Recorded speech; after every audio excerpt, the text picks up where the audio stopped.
Bom dia, boa tarde, boa noite, pessoas. Vamos aqui mais uma vez, né? Vamos desenvolver um pouco a respeito, né? 2024, ano 8, né? 2024,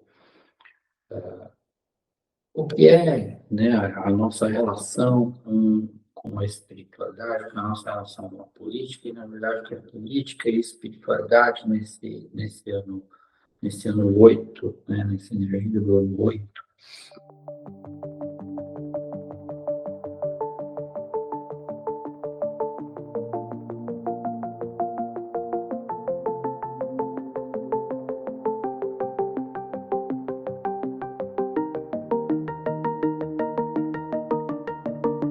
Primeiro, muita intensidade, né? Nervos à flor da pele. Quem é emocional está numa tendência de estar vivendo de uma forma extremamente emocional. Quem é racional talvez esteja até com uma tendência de muita raiva por um excesso de razão, né? E por um excesso de energia que nos leva à ação, tanto no emocional quanto no racional. Pode ser algo um tanto desequilibrado, por quê? Porque pessoas que são muito emotivas, com muita energia, tendem a ficar muito impulsivas e tomar medidas, ações e assumir ideias que talvez não as representem de fato no nível da extrapolação. E também pessoas muito racionais, quando chegam ao máximo da racionalização, elas começam a ignorar seus sentimentos, suas emoções, né? E nesse máximo da razão, nessa extrapolação, a gente também assume uma certa frieza, assim como uma certa revolta, às vezes, indignação, por compreender, né, que o mundo e as coisas poderiam funcionar de forma um pouco diferente, mas não. E essa energia do 8, né, como tem muita intensidade, faz com que a gente tenha uma certa dificuldade de lidar com limites, com delimitações, né? Essa energia do 8 faz com que a gente tenha uma dificuldade inerente, né, em relação a como fazer a vida, né, funcionar. E aí, indo para essa coisa da espiritualidade. Se nós estamos num parâmetro de um ano 8 a 11, há uma tendência à extrapolação tanto das emoções, dos sentimentos, né, das percepções e da razão. O que acontece com a espiritualidade? Onde a espiritualidade entra nisso? E aí é um tema tanto quanto delicado, porque primeiro a gente tem que ter uma clareza do que é dogma, né? E todo dogma é um livrinho de regras, é uma cartilha.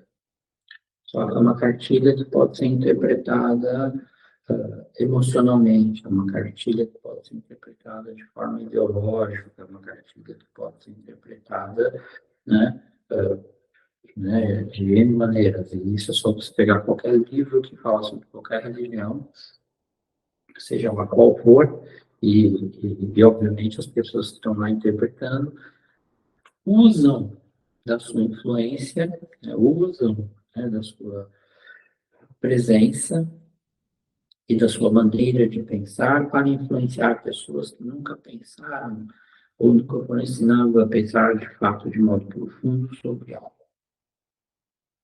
E essas pessoas que não aprenderam a pensar acabam sendo validadas muito mais por suas emoções e sentimentos e por suas revoltas, né? E aí a gente tem a chamada massa de manobra. No ano 8, isso é escancarado.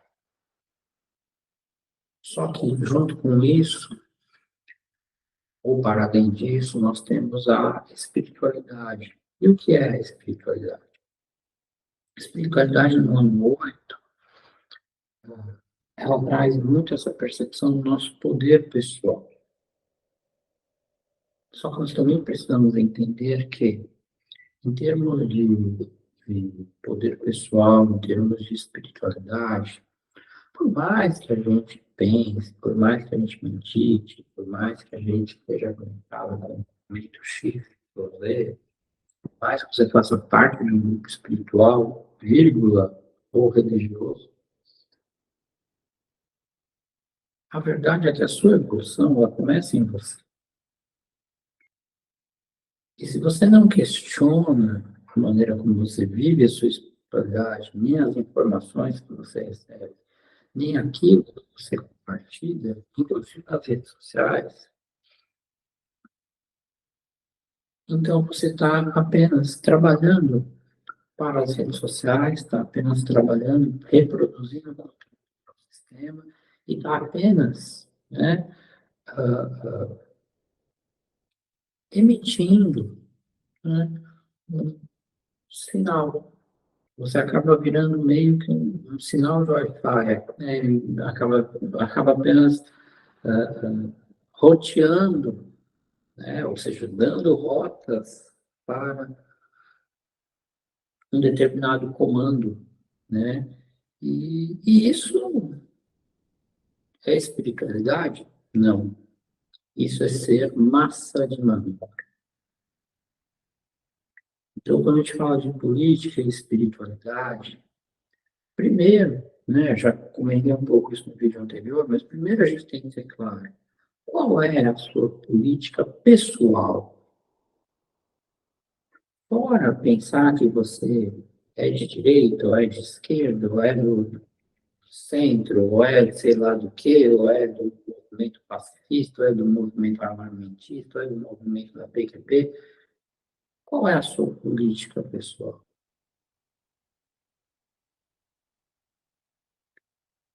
Isso quer dizer que todas as pessoas que não são a favor da sua política, significa que essas pessoas têm que morrer? Significa que essas pessoas têm que sofrer? Ou significa que essas pessoas têm que ser escravizadas? Ou significa que essas pessoas têm que ser jogadas no mar sem cor de salva-vidas? É? E significa que essas pessoas também não podem ter educação, não podem ter trabalho, não podem ter nada. Então, quer dizer que a sua política está acima da sua espiritualidade. E, feliz ou infelizmente, é necessário dizer isso, porque tem muita gente, né, que se coloca como se tivesse muita espiritualidade e fica apontando caminhos, né, que acabam convencionando que A, B ou C, ou D ou E estão certos e os demais estão errados. Acontece que, em termos espirituais, cada um de nós é uma alma, cada um de nós é uma consciência, cada um de nós tem um sou, cada um de nós está conectado ao mundo, e cada um de nós tem o seu processo evolutivo individual acontecendo no planeta Terra. E da mesma maneira que você tem o seu processo individual, embora também coletivo, outras pessoas também os têm, né? Todas as outras têm isso. E é muito difícil a gente viver num planeta onde tem 8 bilhões de pessoas que têm linhas de pensamento diferentes. São 8 bilhões de linhas de pensamentos, provavelmente individualmente diferentes do seu. Cara, isso significa que, desta forma, ou você vai aceitar que essas pessoas pensam todas de forma individual, de forma diferente da sua, ou não tem pensamento formado, ou se tem um pensamento formado e acredita em determinadas linhas, em determinados padrões, em determinadas circunstâncias, isso não quer dizer que elas estão completamente certas e você está completamente errado.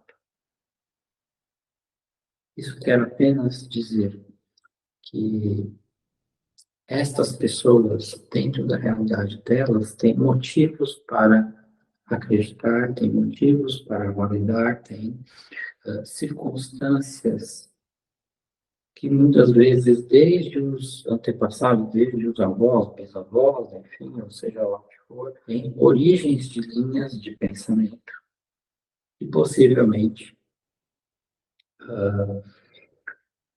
se desdobraram, né, para que essas pessoas aprendessem a pensar do modo como pensam agora. E não tem como essas pessoas se desenvolverem espiritualmente sem passar por isso.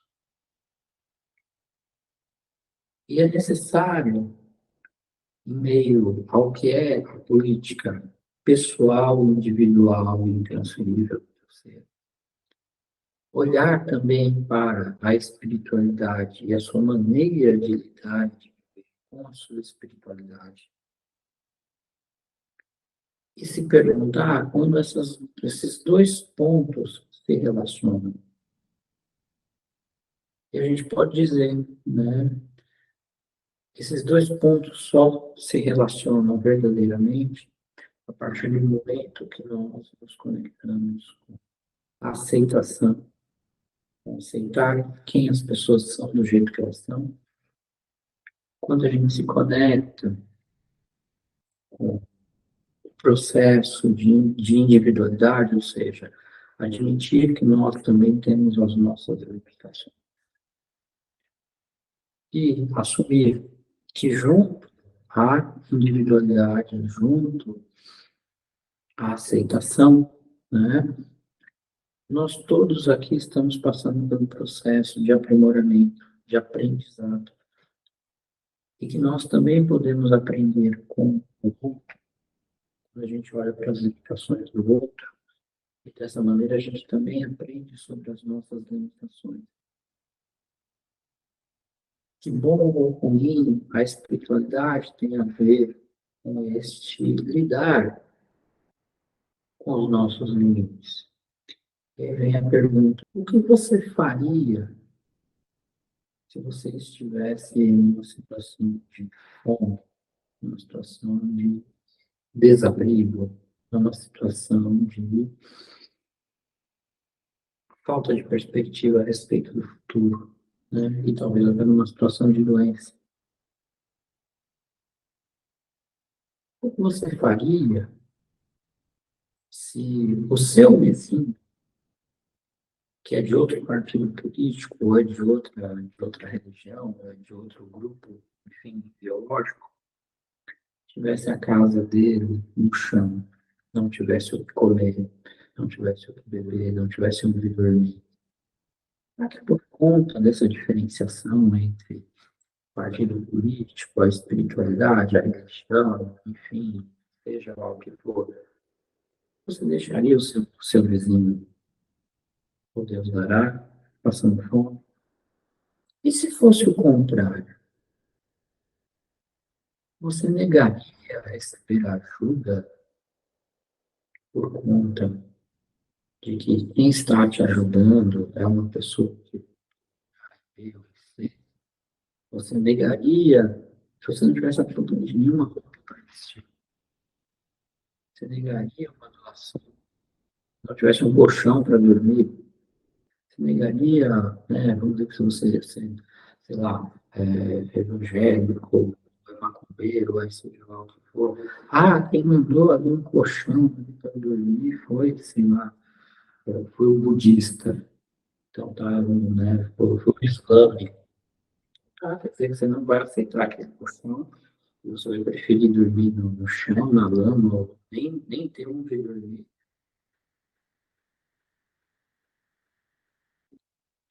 Então, a gente precisa começar a se questionar a respeito do que é essa relação da política e da espiritualidade.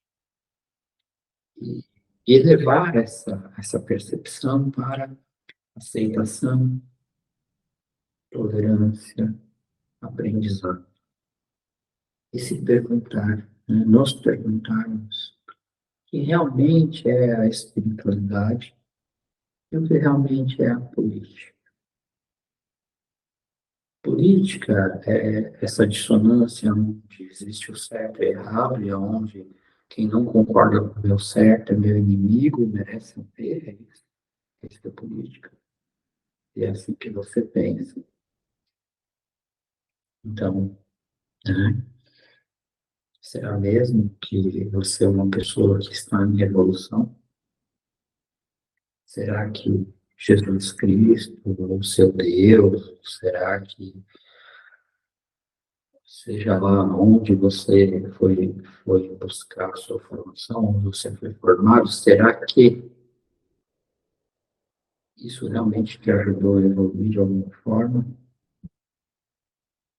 E aí vem a pergunta, será que você consegue se colocar no lugar das pessoas que precisam agora, obrigatoriamente, olhar para essa questão da política, do uso dos recursos financeiros, né? Porque a gente está tendo um grande debate a respeito desse uso financeiros, doações, etc. Né? Isso é o que está na agora, principalmente. Eles estão precisando de ajuda agora. E só quando tiver uma grande reorganização dessas ajudas é que a gente vai conseguir perceber de forma mais clara como, de que modo o dinheiro tem que ser usado. E há interesses de todos os lados. Mas não adianta escutar o interesse do lado A, o interesse do lado B, o interesse do lado C, se todos não tiverem os recursos necessários para evoluir fisicamente, mentalmente, emocionalmente, estruturalmente e espiritualmente. Então, é isso que o ano 8 está trazendo a respeito da nossa percepção a respeito de política e espiritualidade. Pelo menos é um pouquinho disso. Né? Então, pessoas, vamos lá. Bom dia, boa tarde, boa noite e boas reflexões. Assim seja.